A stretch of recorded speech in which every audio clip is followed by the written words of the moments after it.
کل اپوزیشن کے ساتھ وہی ہوا جو اپوزیشن کے ساتھ ہوتا رہا ہے، اور بعض حلقوں کے خیال کے مطابق اپوزیشن کے ساتھ ہونا ہی ایسا چاہیے۔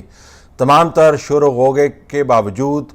ہنگامے کے باوجود، احتجاج کے باوجود حکومت نے جیسے تیسے اپنی عددی برتری ثابت کی اور پارلیمان کے مشترکہ اجلاس میں 200 کا نمبر اپنے سامنے رکھا اور وہ تمام بل پاس کروا لیے جو اپوزیشن سینٹ میں برتری کی وجہ سے ریجیکٹ کر چکی تھی، یا جن بلوں کے اوپر اپوزیشن کو بہت سارے اعتراضات بھی تھے۔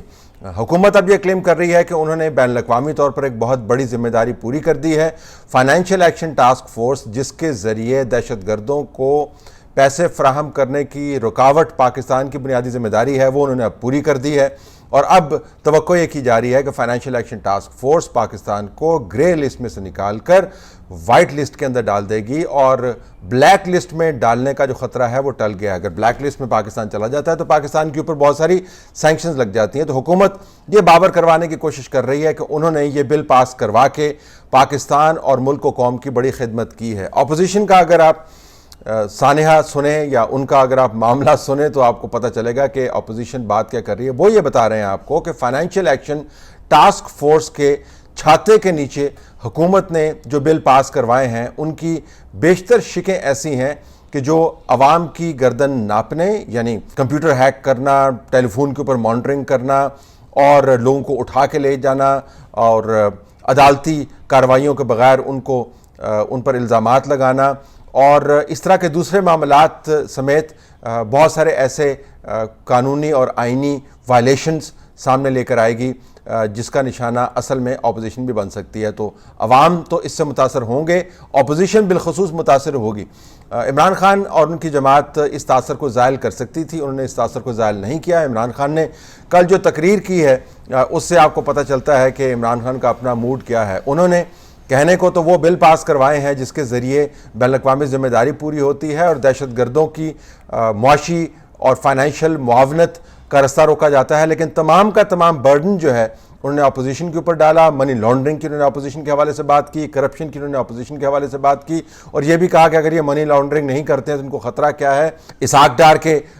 والد کی سائیکل کی دکان کا بھی بیچ میں ذکر کر دیا، شریف فیملی کا گوال منڈی کا کنیکشن بھی انہوں نے بیچ میں ذکر کر دیا، اور تمسخرانہ انداز سے انہوں نے وہ تمام باتیں کیں جس کا تناظر پاکستان کی سیاست ہے، فائنینشیل ایکشن ٹاسک فورس کی ذمہ داریاں نہیں ہیں۔ تو یہ تاثر اگر حکومت دینا چاہ رہی ہے کہ انہوں نے ایک بڑی بین الاقوامی ذمہ داری پوری کی ہے اور ملک کا مفاد ان تمام بلوں کے اندر پنہاں ہے، تو وہ تاثر قائم نہیں کر سکی، کیونکہ عمران خان نے اپنی تقریر کے ذریعے خود یہ بتا دیا کہ ان بلوں کے ذریعے وہ اپوزیشن کو مزید تن سکتے ہیں۔ اب اپوزیشن اس میں کس حد تک مورد الزام ٹھہرائی جا سکتی ہے؟ ایک تو یہ کہ اپوزیشن کو یہ سوچنا چاہیے کہ کل جو کارروائی ہوئی ہے اس کارروائی کے لیے جو نیٹ پریکٹس ہے وہ کہاں پہ کی گئی، اور اس نیٹ پریکٹس کے اندر اپوزیشن نے اپنا حصہ کتنا ڈالا۔ کل جو کارروائی کی گئی جس کے اندر گنتی کے بارے میں کہ اراکین 200 تھے یا 195 تھے یا 196 تھے، بہت سارے ابہام پائے جاتے ہیں، تو اپوزیشن یہ بھی کہہ رہی ہے مثلا کہ ہمارے اراکین کو اس اجلاس میں شرکت نہ کرنے کے لیے باقاعدہ ٹیلی فون کالز کیے گئے۔ یہ سنیے ٹیلی ویژن انٹرویو کے اندر پیپلز پارٹی کے ریپرزینٹیو کیا کہہ رہے ہیں۔ مختلف فون کالز آئی ہیں کہ آپ جوائنٹ سیشن میں نہ جائیں۔ ٹیلی فون کالز آئی ہیں؟ جی جناب، بالکل آئی ہیں۔ اور آپ کو بھی کوئی کالز آئی ہے کہ آپ شرکت نہ کریں؟ نہیں، میرے خاص اعتماد اٹھ گیا ان کا، تو مجھے نہیں آئی ہے۔ جن لوگوں کو آئی ہے ان لوگوں نے اپنی پارٹی قیادت کو بھی بتایا ہے، اور یہ آج اسمبلی میں بڑا کھل کے اس کے اوپر بات ہوئی ہے۔ ان آفیشیل قیادت آپس میں بیٹھ کے اس کو لوگوں نے ڈسکس کیا بہت زیادہ۔ دیکھیں، ایشو یہ نہیں ہے کن لوگوں کی کالز تھیں؟ کچھ وہ نامعلوم کالز تھیں یا کوئی تعارف تھا اس کے اندر؟ نہیں،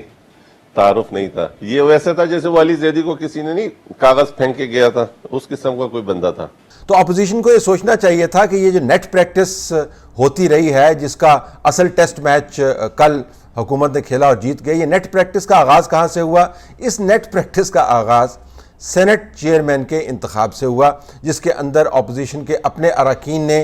حکومت کو خوب بولنگ کروائی، ان کو بتایا کہ آپ نے کس طریقے سے کھیلنا ہے۔ سینٹ چیئرمین کا الیکشن جس طریقے سے ہوا کل مشترکہ اجلاس کی کارروائی کے اندر بلوں کو ویسے ہی پاس کیا گیا جس طریقے سے سینٹ چیئرمین کے انتخابات کے اندر اپوزیشن کے ممبران آگے پیچھے ہوتے رہے، گنتیاں گڑبڑ ہوتی رہیں اور آخر میں پتہ چلا کہ جس کو جیتنا تھا وہ ہار گیا اور جس کو شاید ہارنا تھا وہ جیت گیا۔ تو جس کے اندر اپوزیشن نے خود معاونت کی تھی۔ آپ کو یاد ہے کہ سینٹ چیئرمین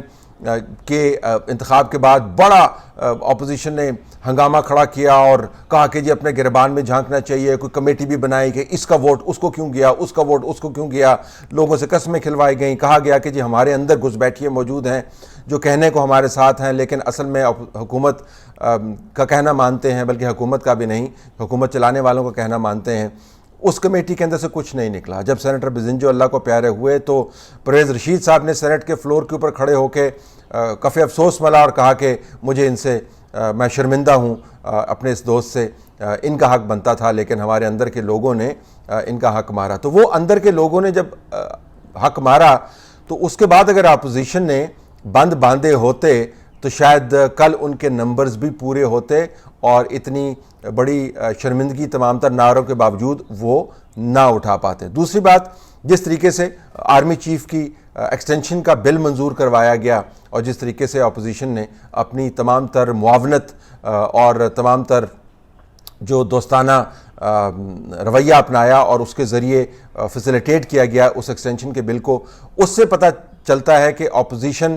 کے اوپر دباؤ کتنا اثر کرتا ہے۔ تو آرمی چیف کی جو ایکسٹینشن کا بل تھا اور اس کے ساتھ ساتھ جو سینٹ چیئرمین کا الیکشن تھا، بنیادی طور پر وہ ایک نیٹ پریکٹس کے زمرے میں آتے ہیں۔ انہوں نے تمام طریقہ کار کو وضع کر دیا، کس بندے کو کس نے کال کرنا ہے، کون کس کی بات سنتا ہے، کس بندے کو اجلاس سے باہر رکھنا ہے، کس بندے کو آگے لے کے جانا ہے، کس پارٹی کا کون سا بٹن دبائیں گے تو وہ آگے سے جی حضوری کرنے لگے گی، کس پارٹی کو دیوار سے لگائیں گے تو آپ کی بات سنیں گی۔ تو تمام جو نیٹ پریکٹس ہے وہ ان دونوں قانون سازیوں کے ذریعے اور انتخابات کے ذریعے کی گئی اور جو کل آپ کو نظر آیا اپوزیشن کے ساتھ جو ہاتھ ہوا۔ تو اگر اپوزیشن اب یہ کہتی ہے کہ ہم نے جمہوریت کا سیاہ ترین دن ہے، بلال بھٹو زرداری کا میں بیان پڑھ رہا تھا، تو سیاہ ترین دن کے اندر سیاہی بھرنے میں اپوزیشن نے خود بہت بڑا کردار ادا کیا۔ یہاں تک تو اپوزیشن کو آپ مورد الزام ٹھہرا سکتے ہیں، لیکن دوسری بڑی بات یہ ہے کہ جب تمام نظام یہ تہیہ کر لے کہ ہر غیر قانونی کام کو آپ نے جمہوریت اور قانون کا لبادہ اڑوا کر اس کو لیجٹمائز کرنا ہے تو پھر شاید مشکل ہو جاتا ہے کسی بھی تگڑی اپوزیشن کے لیے بھی اپنا آپ سنبھال کے رکھنا۔ اب اگر آپ فائنینشیل ایکشن ٹیکس فورس کی جو ریکوائرمنٹ ہے اس کے تحت یہ مانیٹرنگ کا جو قانون ابھی لے کے آئے ہیں جس کے ذریعے ٹیلی فونز کو بگ کیا جا سکتا ہے، کمپیوٹرز کو ہیک کیا جا سکتا ہے، 60 دن آپ خفیہ قسم کی سرویلنس کر سکتے ہیں۔ ہم سب کو پتہ ہے کہ پاکستان کے اندر یہ کام ہوتے رہے ہیں اور ابھی بھی ہو رہے ہیں، سائبر اٹیکس ہوتے ہیں، لوگوں کی کالز بگ کی جاتی ہیں، ٹیلی فون مانیٹر کیے جاتے ہیں، پتہ چلتا ہے کہ آپ کا میسج آپ کے پاس پہلے نہیں پہنچتا، کسی اور کے پاس پہلے پہنچتا ہے، کال سنی جاتی ہیں، یہ سب کچھ پاکستان کے اندر ہو رہا ہے، لیکن اب اس کے اوپر ایک قانونی لبادہ اوڑھ دیا گیا۔ اسی طریقے سے ہم سب کو پتہ ہے کہ ممبران کو کس طریقے سے ایک خاص رستے پر لگایا جاتا ہے، ان سے قانون سازی کیسے کروائی جاتی ہے، اس کا ہمیں علم ہے، لیکن کل قانون پاس کروانے کے لیے فائنینشیل ایکشن ٹاسک فورس کا اور پاکستان کی جو بین الاقوامی ذمہ داریاں ان کا لبادہ اڑوا دیا گیا۔ ہم سب کو پتہ ہے کہ پاکستان کے اندر لوگ اٹھائے جاتے ہیں، پاکستان کے اندر افراد کی شخصی آزادیاں اس کے اوپر حملے کیے جاتے ہیں، لیکن اب قومی مفاد میں اداروں کی عزت و تکریم کے نام کے اوپر قانون سازی کی کوششیں کی جا رہی ہیں۔ تو ہم سب کو پتہ ہے کہ پاکستان میں تمام کام ہو رہے ہیں، ہوتے رہیں گے، لیکن اب جو تبدیلی لائی گئی ہے وہ یہ کہ اس کے اوپر آپ نے قانون کا اور نیشنل انٹرسٹ کا لبادہ اڑوا دیا۔ اپوزیشن کا جو سب سے بڑا چیلنج ہے وہ یہ ہے کہ کیا وہ اس نظام کے اندر رہ کر کام کرتے ہوئے، تمام تر ہزیمت اٹھاتے ہوئے، جی حضوری کرتے ہوئے